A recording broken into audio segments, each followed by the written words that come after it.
Hi everybody, I'm Brandon Gustafson. I own and operate 2 assisted living facilities, and I created this channel to help people like you learn the ins and outs of investing in assisted living. Welcome to Assisted Living Investing.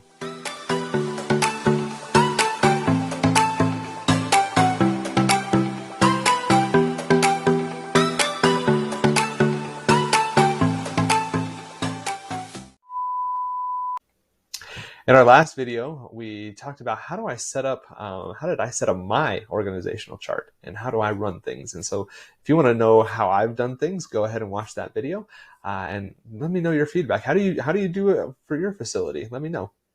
Today, we're going to be talking a little bit about promoting staff within your organizational structure in assisted living. And we've talked a little bit about that in our past videos, the last few videos, but I really wanted to get into kind of what that process looks like and why you do it and some of those reasons. So the reason number one is to retain staff. The big question that I get is, how do I retain staff? It's really hard. And in this world where finding staff is extremely difficult, I'm recording this near the end of 2021, and retaining staff is key. We're finding it extremely difficult to just find and hire staff. I saw a report actually through the Idaho chapter for HCA, which is the assisted living organization, that said that I think it was 96% of all assisted living facilities right now are short-staffed. So it's not a problem that just I'm dealing with. It's something that every single person is dealing with. And that's going to bounce back. It's going to be fine. But it's a difficult thing that we're dealing with right now.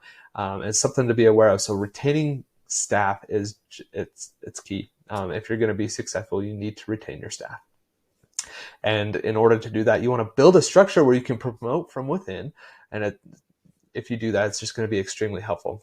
Having some of these positions, like a house manager that we talked about, activities director, where you can give your staff more responsibilities. It's going to help incentivize them to be more active in the business and also have a little more satisfaction in their work. And, as they continue to gain more responsibility, it's going to allow you to pay them a little bit more. And I know people look at this and they're like, oh my gosh, I have to pay them a little bit more. It's not a lot. When you do the math on how much extra you're paying them, it's really not going to hurt your bottom line. It's going to be fine. So don't get too caught up. You're not giving them, a double hourly rate. It's more of a, here's an extra 50 cents an hour, here's an extra $1 an hour, or something like that.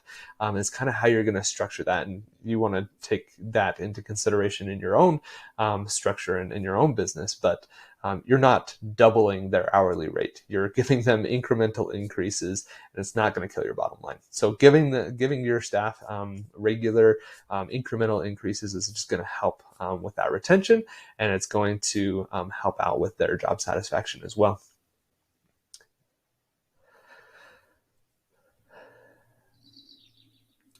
So how do you know when to promote? This is a topic that we often bring up in our weekly calls with our facility administrator, which I'll link in a video above on how we have those conversations and what those conversations are like in our meetings with our facility administrator.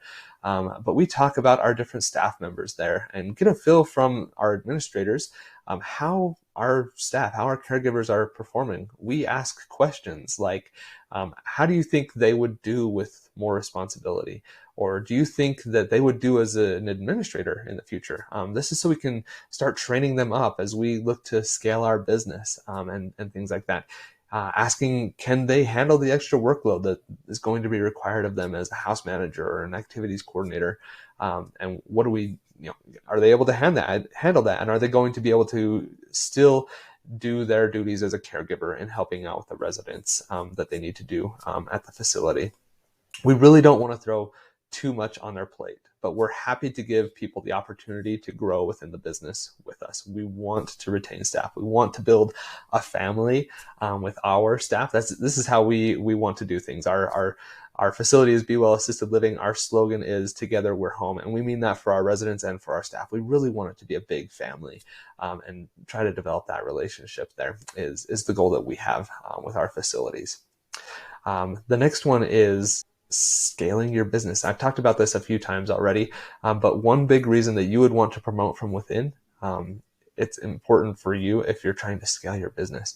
If you want to add another facility, or you want to retain your administrator and give that person more responsibility, being able to scale the business and have more facilities is going to be important.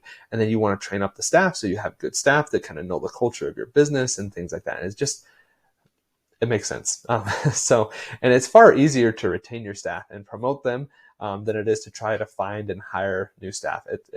It's also far less expensive. Like it's easier and it's less expensive to keep them in place.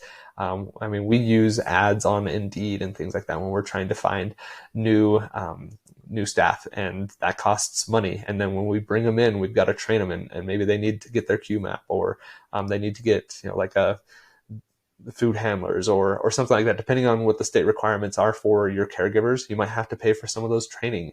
And some of that is, just like you want to do that as an owner and as a business owner and operator. And so you kind of swallow the pill and do those things. And so it costs some money to bring in new staff. And so the more that you're able to retain people and train them up, the better off you're going to be. If you're also planning to add facilities in the future or get a larger facility, you'll want to spend more time investing in the training of your employees so that you can have people who are already familiar with how you work, so you can maintain the culture that you're trying to build, which we've also talked about in a previous video.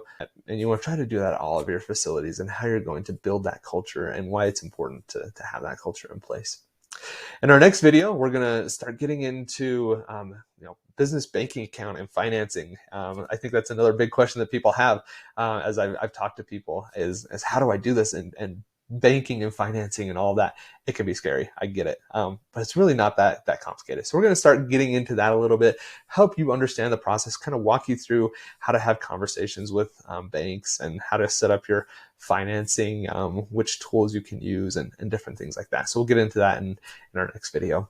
And just remember, if you want to learn more about investing in assisted living, make sure you visit me on assistedlivinginvesting.net for other content and setting up consulting calls with me. And also, please follow me on all my other social media platforms. We'd love to have conversations with you over there.